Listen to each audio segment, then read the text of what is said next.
Estamos ya de lleno con este tema, temas que no olvidamos aquí en Minuto Uno, porque está el diputado Oscar Agos Carreño. ¿Cómo te va, diputado? ¿Cómo anda? ¿Bien? Buenas noches. Buenas noches. Bueno, con mucha actividad, ¿no? Así es, por suerte el Congreso está funcionando Bien, pese al programa electoral, eso es algo bueno. Bien, ¿por qué esta moción de censura que sorprendió, porque es la primera vez, como recordamos, está contemplado en la reforma constitucional 94, y ustedes están pidiendo moción de censura contra el jefe de gabinete Guillermo Franco? Bueno, hay que recordarle a la gente, no tiene por qué estar muy involucrada en la diaria nuestra, que es bastante complicada, que cuando nosotros juntamos los votos para insistir en los vetos de las jubilaciones, que nos pasó en 2024, en 2025, no alcanzamos a obtener en ese momento los números necesarios para bloquearlo. En aquel momento fuimos democráticos, aceptamos lo que dice la Constitución y no hicimos nada raro, digamos. Aceptamos que no juntamos los votos y democráticamente no pudimos, lamentablemente, dar un aumento a los jubilados. Pero cuando el gobierno pierde, es decir, cuando veta una ley que es la de discapacidad y nosotros insistimos, el gobierno no acepta lo que dice la Constitución por la que juraron los funcionarios. ¿Y por qué no hace esto? Y porque en el día de ayer saca en el boletín oficial un decreto bastante inusual y creativo, en el cual dice, artículo 1, promulgo la ley, que ya venía demorado, que bueno, había toda una especulación por unas entrevistas de Franco, pero en el artículo 2 dice que no la va a cumplir. Con un artilugio legal de que lo suspende por otro artículo, pero lo cierto es que dice no voy a cumplir una ley. Y ante esa situación vemos que no acepta el juego democrático en la cual nosotros juntamos los votos, el 70% de ambas cámaras votaron ratificando, incluso muchísimos aliados del propio gobierno entendieron que la discapacidad tenía que ser una prioridad en esta oportunidad. Y es por eso que empezamos a ver cómo hacemos para obligarlo a cumplir la ley.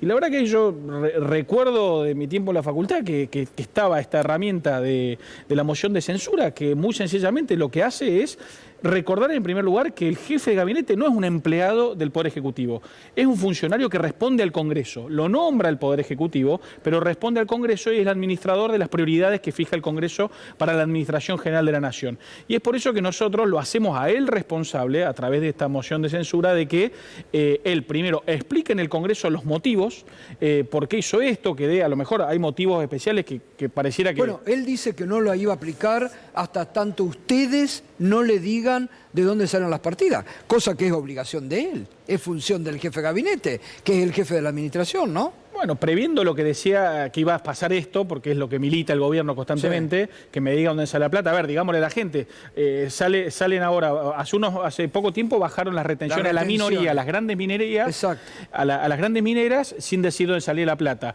Le aumentan constantemente al espionaje los fondos sin decir dónde sale la plata y al mismo día que estamos discutiendo este tema, bajan las retenciones, o digamos las suspenden por 40 días en plena campaña electoral sin decir dónde salen los fondos. Por supuesto que como cordobés estoy absolutamente de acuerdo que no haya retenciones, pero en una especie de plan platita, bueno, es medio complicado. Pero sí, efectivamente, él anunció que no, o él dice que la devuelva al Congreso, y en primer lugar es, más allá de la ley de que se trate, no podemos permitir en el Congreso que no se cumpla una ley. Obvio. O sea, eso, no importa la ley de la que estemos hablando, la última palabra en el juego constitucional es que ante un veto hay una insistencia, después la insistencia se cumple. ¿Y para cuándo es la citación a Guillermo Franco? Bueno, ahora tenemos el caminito difícil por los bloqueos que el gobierno hace en la microburocracia del Congreso. Lo que vamos a hacer es, seguramente el Congreso en esta semana no va a llamar a la comisión que tiene que dictaminar para que podamos entrar al recinto. Seguramente tendremos una sesión posiblemente el día primero. Ahí haremos un emplazamiento, que es lo que venimos usando para poder hacer andar este tipo de proyectos. Es lo mismo que me tocó hacer a mí con la interpelación que le hicimos a Franco por el caso Libra. Es un caminito que demora más o menos un mes. Y después volveremos al recinto después de que tengamos un dictamen en comisión, porque lamentablemente no tenemos los 2 tercios. Karina Milei en el centro de todas las miradas. En el caso Libra, Karina Milei. En las coimas denunciadas por Españolo, Karina Milei. ¿Va a ir o no va a ir al Congreso? Bueno, estamos hablando de discapacidad y justamente los audios de Españolo hablaba justamente de corrupción en discapacidad. Fíjense de lo que estamos hablando, es tremendo porque aparte durante el tiempo que no se aplique la ley, los que más pierden son los discapacitados, a los que no les llega, esta gente con discapacidad que no les llegan las prestaciones. Ahora, Karina Milei, yo dudo que vaya al Congreso, es verdad que nuestro reglamento nos permite hacerla conducir por la fuerza pública. Yo personalmente no creo que sea el camino de llevarla en un patrullero y hacer un show con esto, porque me parece que estamos haciendo un trabajo extremadamente serio para que el gobierno lo banalice y en redes sociales sea un ejemplo. En realidad lo que creo que tiene una enorme oportunidad ella de dar las explicaciones que el gobierno no dio, y entre ellas por qué no denunciaron a los que lo engañaron. Ahora, dudo que vaya a ir, creo que vamos a tener que meter más presión dentro de la estructura de la comisión, porque tenemos las facultades para hacerlo, porque considero que ella no, más allá de ser la hermana del presidente y de estar involucrada en muchas causas, no deja de haber jurado la Constitución como secretaria general de la Presidencia y está obligada a ir al Congreso las veces que se la llame. Ahora, los hechos de corrupción que golpean a este gobierno se han desencadenado primero con el caso Libra, la confesión de Españolo, en el medio la hecatombe económica, este salvataje, y nos vamos perdiendo un poco de vista el caso Libra, que ha sido la gran estafa del propio Javier Milei. Usted viajó a Estados Unidos, buscó, se interiorizó. ¿Cómo está ese caso? Bueno, Gustavo, es un caso que está bien que la gente quizás no lo tenga todo el tiempo presente porque es complejo de entender, es un micromundo muy complejo, pero bueno, la gente entiende lo que es salir en el New York Times y los principales diarios de todo el mundo con un presidente llamado estafador. Bueno, creo que eso se entiende y por eso penetró tanto este tema.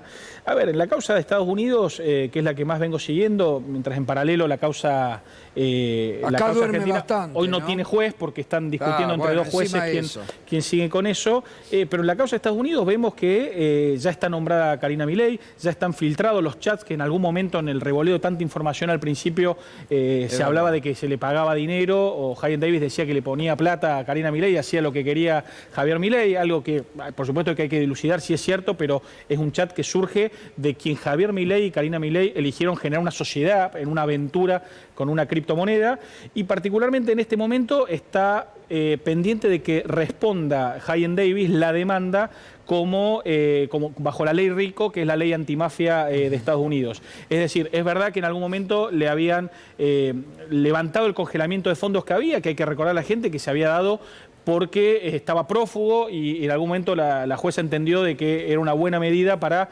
garantizar los efectos, los resultados del juicio o en definitiva que haya dinero, pero además sirvió para que apareciera, para que involucrara a Javier Milei y a Karina Milei. Particularmente dijo que no era una estafa y si había una estafa había que mirar a Javier Milei porque de forma inconsulta bajó un tuit, porque había gente con información privilegiada, bueno, eso que alguna vez acá lo explicamos, pero lo que ahora está sucediendo puntualmente es que una serie de abogados ha pedido de vuelta volver a congelar fondos de una manera más quirúrgica. La vez pasada se había hecho medio con una red y ahora es con una caña de pescar precisamente a lo que tiene utilidad. Y por último, volvieron a obligar a Jaime Davis a que siga el juicio y que conteste bajo la ley RICO, que es la ley antimafia. Bien.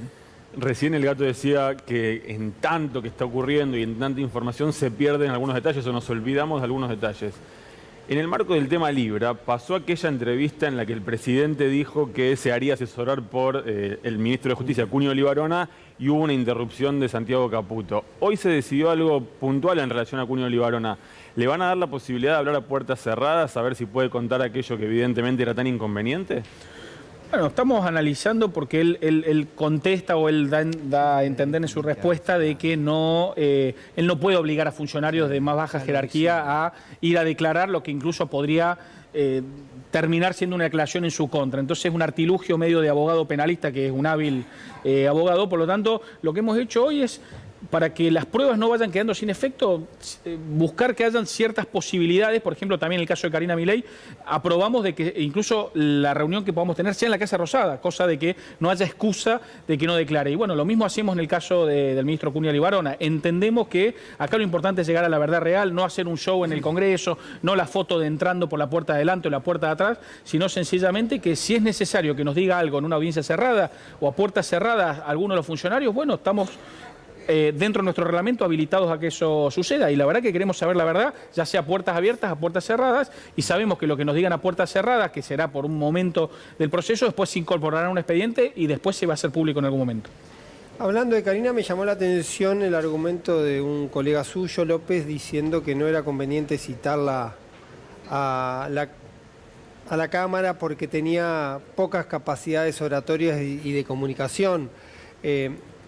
Parece curioso, parece un atajo.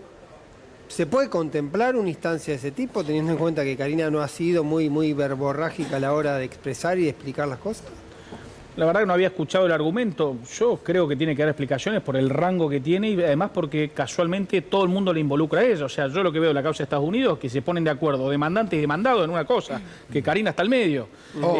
Vemos los audios y salta Karina. Claro. Y entonces me parece que más allá de lo que a mí me parezca o lo que le parezca a otro diputado, yo creo que ella está obligada por su cargo, por su jerarquía, más allá de ser la hermana del presidente, que bueno, es una casualidad que la ha elegido el presidente, no nosotros, a tener que dar explicaciones y si tiene pocas habilidades de oratoria, bueno, tendrá que practicar.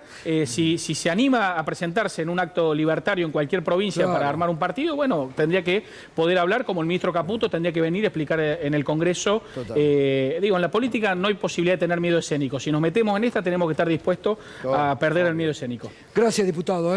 Muchas gracias como siempre. Muy bien, diputado Agos Carreño, mucha actividad. Karina Milei en el centro. La verdad que insólito ese argumento del diputado López de la coalición cívica.